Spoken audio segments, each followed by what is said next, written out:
돈의 세계사 모스크 블루미야자키 마사카츠. 고대 메소포타미아에선 금은 태양, 은은 달을 기준으로 교환 비율을 정했다. BC 1500 무렵 전쟁용 수레가 보급되며 메소포타미아, 이집트, 시리아의 경제 교류가 활발해졌다. 거래에 사용하는 금과 은의 교환 비율이 문제가 되었다. 함무라비 대왕 시절엔 금과 은의 교환 비율이 대략 16이었는데 금의 유통량이 한정적이어서 교환 비율이 불안정했다. 바빌로니아 신과는 금을 태양, 은을 달에 비유해 편의상 교환 비율을 정했다.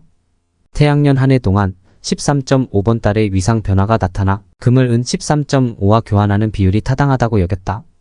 오늘날 관점에선 황당한 기준이다. 당시에는 설득력이 있었다. 종교적인 직감이 생활을 지배하던 시대의 기준이다. 어쨌든 기준이 정해지며 서로 다른 문명이 금을 원활히 교환할 수 있게 되었다. 세계 최초의 주화는 오늘날 터키 리디아에서 등장했다. 고대 오리엔트를 통일한 아시리아 제국이 BC 612에 망하고 페르시아인이 세운 아케메네스 제국이 BC 525. 재통일하기까지 90년 동안 신바빌로니아, 이집트, 리디아, 메디아의 사국 분립 시대이다. 이중 교역면에서 가장 번영한 나라가 리디아이다. 리디아 왕이 세계 최초로 주화를 만들었는데 리디아는 교역의 요충지였다. 권위를 디자인한 주화.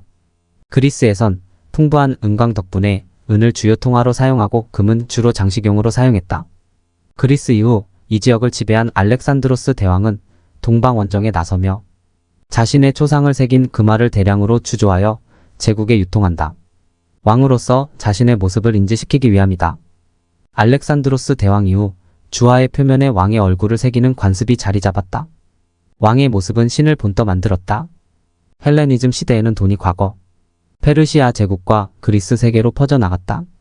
왕이 신성을 상실하면 주화도 회수하여 녹여져 다시 주조되었다. 대표적인 경우가 기독교 신자를 탄압한 폭군 칼리굴라 왕이다. 머니와 파운드의 기원. 로마는 BC 4세기 카피톨리움 언덕에 조성된 모네타라 부르는 여신 주노에라의 신전에서 주화를 주조한다.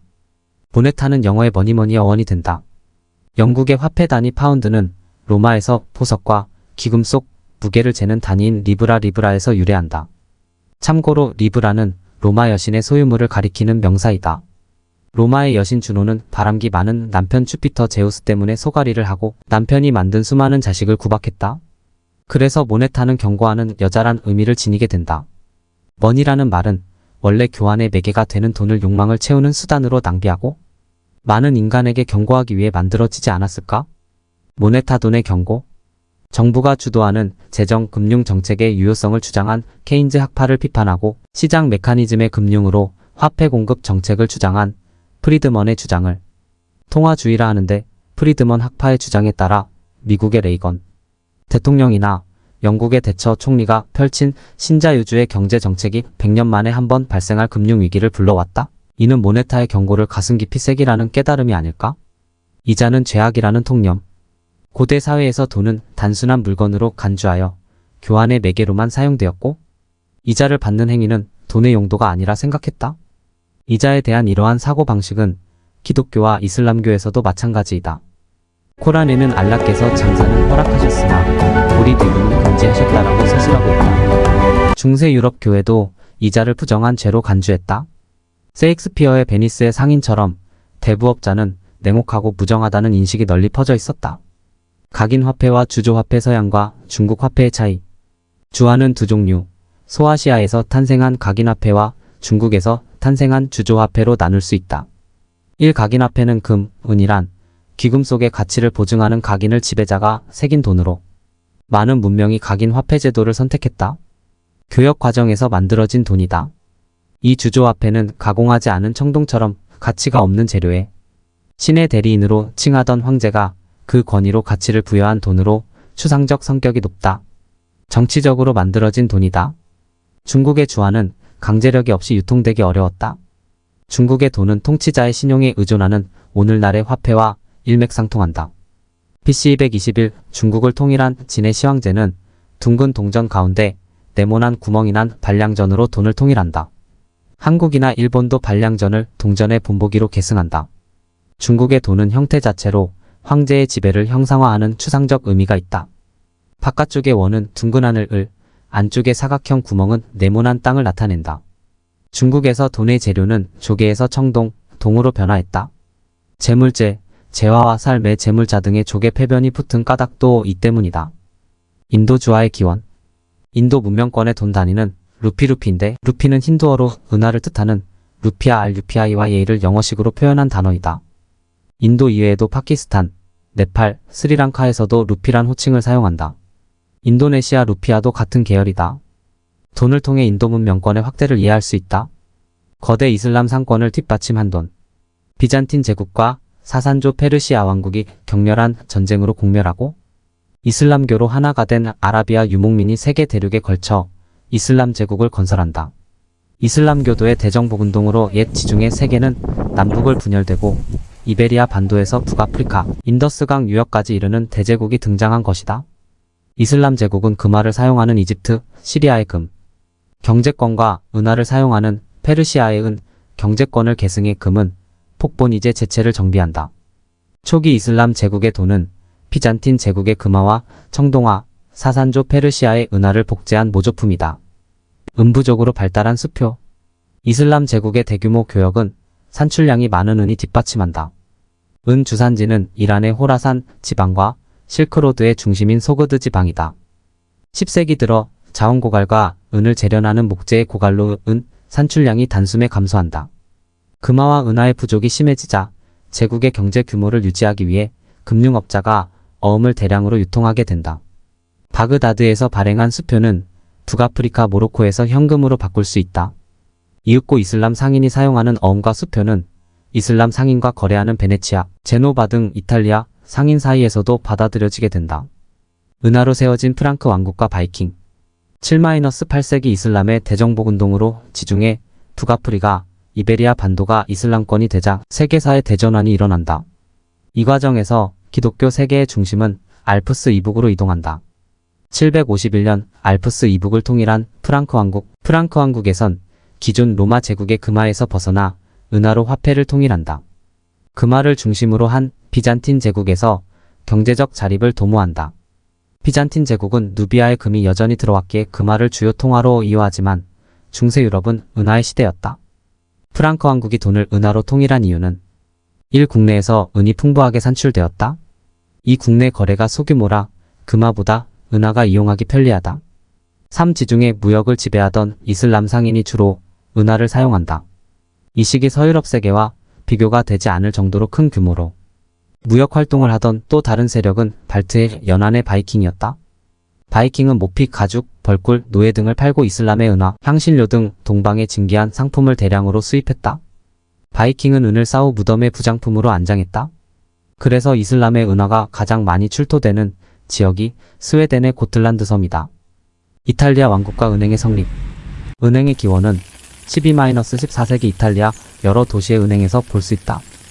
은행을 뜻하는 뱅크는 이태리어 뱅코에서 유래하는데 환전상의 책상을 뜻한다. 환전상이 맡겨둔 돈을 지불하지 못할 때 고객이 환전상의 책상을 부수고 뒤집는 것이 부도 뱅크럽시이다. 이슬람 상인이 지배하는 지중해 세계의 십자군 운동으로 이탈리아 여러 도시의 상업 활동이 활발해진다. 이탈리아 금융업의 성장에는 어음, 수표 등을 일반적으로 사용하던 이슬람 상인의 영향이 컸다. 달러의 기원 탈러 은행. 이탈리아 여러 도시의 번영은 몽골인의 거대 상권과 연결된 원거리 무역이 활발해지며 막대한 이윤을 남기게 되었다. 이탈리아 경제를 주도한 피렌체는 르네상스를 주도하는 도시로 거듭났는데 순금 3.53지에 플로린 금화가 주조되었다. 한면에 백합꽃을 새긴 플로린 금화는 유럽에서 가장 신뢰할 수 있는 금화로 유럽에 널리 퍼진다.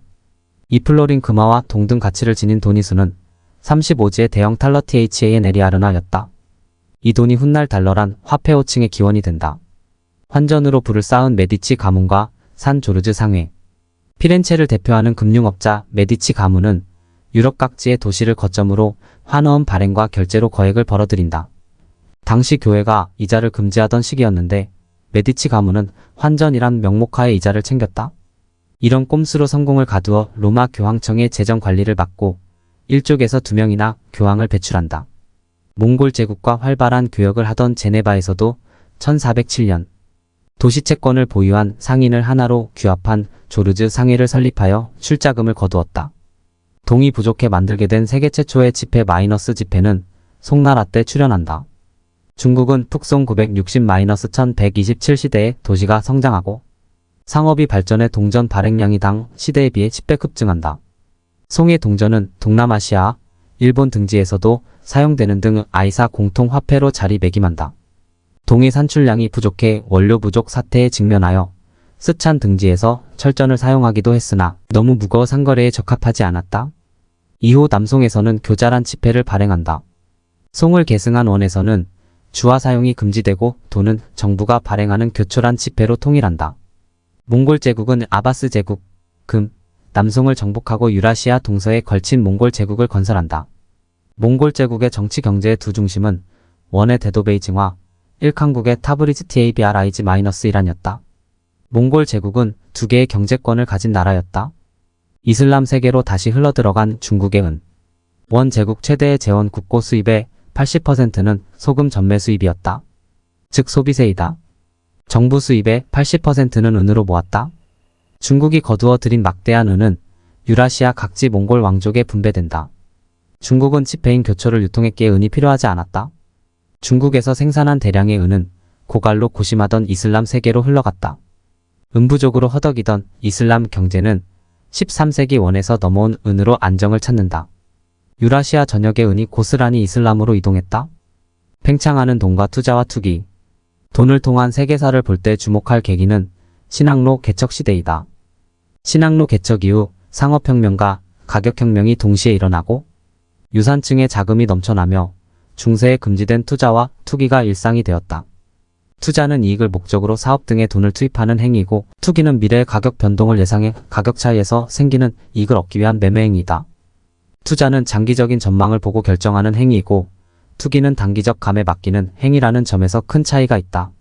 그런데 투자와 투기 사이의 간격이 워낙 좁다 보니 돈이 사회를 뒤흔드는 현상도 주기적으로 발생했다. 대서양세계는 상품이 움직이는 사회에서 돈이 움직이는 사회로 전환된다. 17세기 신대륙의 은이 고갈되면서 유럽으로 들어오는 은이 갑자기 줄자 플랜테이션 시대로 넘어갔다. 플랜테이션의 시설, 농기구, 흑인 노예, 식량 등이 돈으로 마련되고 작물은 상품으로 팔려나갔다. 투자로 발생한 돈의 순환이 플랜테이션을 움직였다. 은의 대량 유입과 가격혁명. SCOTTSDLMINT 출처 UNSPLASH 1545년 볼리비아의 포토시 은광, 이듬해 1546년 멕시코의 사카테카스 은광이 발견되며 대량의 은이 유럽으로 들어왔다. 유럽의 돈이 하루아침에 불어났다. 마침 종교전쟁의 시대였는데 은 중에서 40%는 스페인 왕실에 수입이 되고 나머지는 전쟁 비용과 은행가에게 지급되는 이자, 물품 구매비로 유럽 각지로 흘러나갔다. 신대륙에서 들어온 대량의 은 때문에 은 가격은 폭락하고 16-17세기 초반에 걸쳐 유럽 물가가 3-4배로 가파르게 올랐다. 쉽게 말해 시중에 돈이 넘쳐났다. 이런 현상을 가격혁명이라 부르게 되었다. 스페인이 신대륙에서 악착같이 모은 눈먼 돈의 70%가 종교전쟁으로 낭비되어 엄청난 양이 유럽 각지로 흘러갔다. 돈의 팽창과 유럽 세계의 확대가 이자 획득을 목표로 돈이 나아갈 새로운 길을 닦아준 것이다. 앤트워프에서 개설된 유가증권 거래소 포르투갈의 아시아 무역, 스페인의 신대륙 개발, 북유럽의 해상 무역이 활발하게 이루어지는 과정에서 네덜란드의 앤트워프가 중요한 도시로 떠오른다.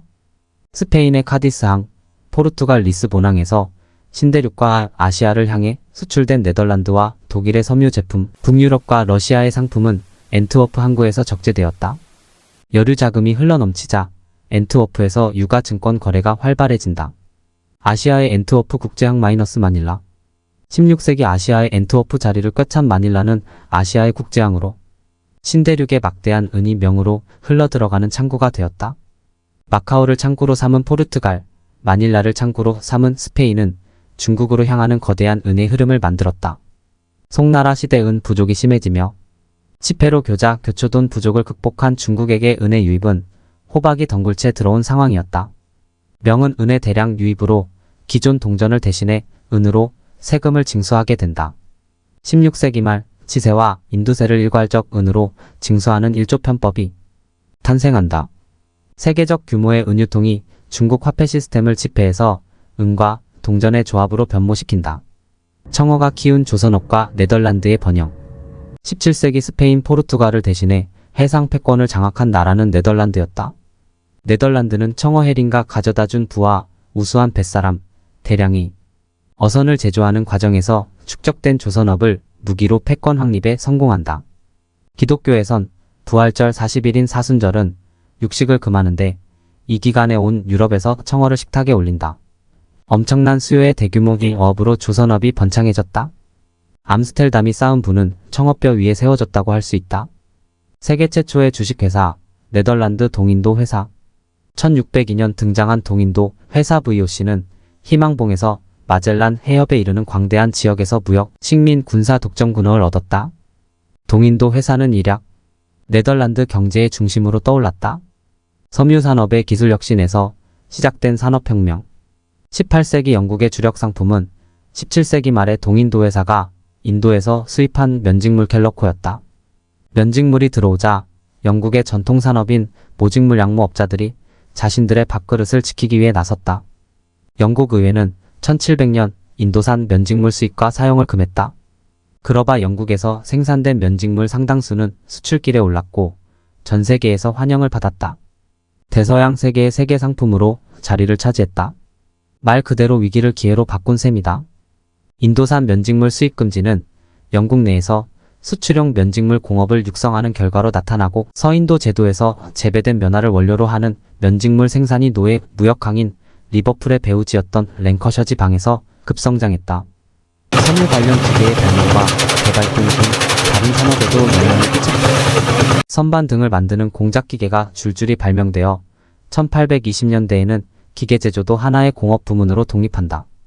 영국의 제철업은 해외 철도 건설 붐에 따라 철도 등의 수출이 늘며 1850년대 공업 생산의 40% 가까이에 달한다. 금본위 체제와 국제통화금. 경제의 세계화가 이루어지며 무역 대금을 원활하게 결제하기 위해 국제통화가 필요해졌다. 기존의 금은 폭본위 체제는 금과 은의 비교 가격이 변동해 불안정했다. 그래서 영국이 주도한 국제금본위제가 새로운 국제통화체제로 등장한다. 19세기 중반 캘리포니아, 알래스카, 호주의 골드러시가 줄줄이 대박을 터뜨리며 세계 금산 출량이 급증한 기기였다. 영국은 운 좋게 속속들이 발견된 엄청난 양의 금을 이용해 국제금본위제를 확립할 수 있었다. 전 세계 규모의 화폐 유통 시스템은 19세기 후반에 형성되었다. 철도광 시대와 팍스 브리타니카. 19세기 세계 경제의 성장은 철도 건설이 견인한다. 영국의 철도 기술은 전 세계에 제공된다. 철도 관련 용광로나 관련 철 기술 제품이 수출되어 영국의 제철업은 비약적으로 성장한다. 1850 영국에서 생산된 철의 40%가 해외로 수출된다. 그러나 1870년대 이후 제2의 산업혁명이 일어나 본격적 대량 생산체제로 돌입하자 영국은 결정적으로 뒤처지게 된다. 세계 최고의 공업국가란 자리를 내주고 만다. 그 과정에서 비축된 자본을 활용해 세계의 은행으로 거듭나 금융산업으로 세계 경제를 이끌게 된다. 미국 서부를 뒤덮은 토지 투기의 광풍. 미국은 저렴한 토지가 투기의 대상이었다. 미국의 조지 워싱턴 대통령이나 벤저민 프랭클린 대통령도 토지 투기에 관여하였다. 토지로 재산을 불리는 데는 모두들 한마음이었다. 민간은행이 화폐를 남발하여 초래한 경제혼란. 서부 개척 운동으로 급속하게 개척된 미국 서부에서는 민간은행이 정부의 규제를 받지 않고 은행마다 자유롭게 은행권을 발행하여 개인에게 대출할 수 있었다. 은행은 규제 없이 연금술사처럼 종이를 은행권이란 돈으로 둔갑시켜 손쉬운 방법으로 돈을 번다. 19세기 미국에선 토지 투기와 더불어 매점으로 주가를 폭등시켰다가 하락하면 저가 재매수를 노리고 공매도를 꾸미는 주식 투기가 기승을 부렸다. 미국은 좋게 말하면 활기가 넘치는 신흥 사회였으나 모두가 일확천금을 꿈꾸며 투기의 열을 올리는 투기 사회였다. 세계 최초의 중앙은행인 잉글랜드 은행. 은행권을 발행하는 권리를 국가가 독점하면서 은행의 은행이란 중앙은행이 탄생한다. 일반 은행은 예금자에게 수표를 발행하는 당좌 계좌만 제공할 수 있게 되었다. 각국 중앙은행의 모델은 유럽 경제를 이끈 영국의 잉글랜드 은행이다. 1694 설립. 국제금본위제와 금의 세계화. 세계 시장에 대응할 수 있는 국제금본위 체제를 확립하려면 대량의 금이 필요했다. 그때 공교롭게도 미국 서부 알래스카, 호주, 캐나다 등지에서 잇따라 금광이 발견되었다. 영국은 네덜란드 후손이 세운 남아공의 트란스발공화국이나 오렌지 자유국을 병합하기 위해 일으킨 전쟁이 보어전쟁이다. 1899-1902 세계 각국의 골드러시는 영국의 경제 패권을 뒷받침해주는 침략의 천병 역할을 한다.